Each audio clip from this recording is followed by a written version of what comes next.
I learned banjo off the records and stuff like that. And I didn't know, I knew very few bluegrass musicians.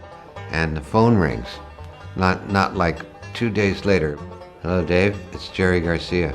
I heard you got a banjo. I sold my beautiful little Rosewood Martin. He sold a couple of instruments that he had, and we pooled all of that money into buying him a really fine banjo. But this was his career. This was our bread and butter. This was going to be what supported us, was this fine banjo and his fine picking. Bluegrass is a nice metaphor for how music can work as a group. In other words, bluegrass is a conversational music. Something about his singing that would touch your heart. He told me later on, he said, I wanted to be a bluegrass boy, and I said, man, why didn't you talk to us? We needed one. That's how Jamgrass began, was jamming. It was like, take another solo, more. Don't limit yourself. It came from jamming. I mean, truthfully, yeah. And Old and in the Way brought that to the stage because we just liked to play more. He loved his banjo.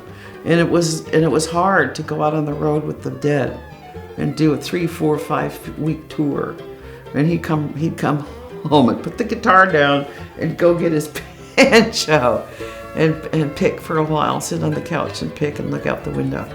Jerry Garcia really provided that repertoire to a whole new generation of people. And then they learn about Old and in the Way, and then they learn about Earl Scruggs, and they go that direction. I was going the opposite direction. I knew about bluegrass first, then I learned about David Grisman, and that led me to Jerry Garcia and the Grateful Dead.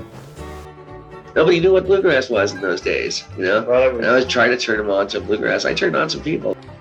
At the basis of all of his most crazed wanderings as a, psychedelic guitarist was an architecture and a precision that comes straight out of bluegrass. Cut!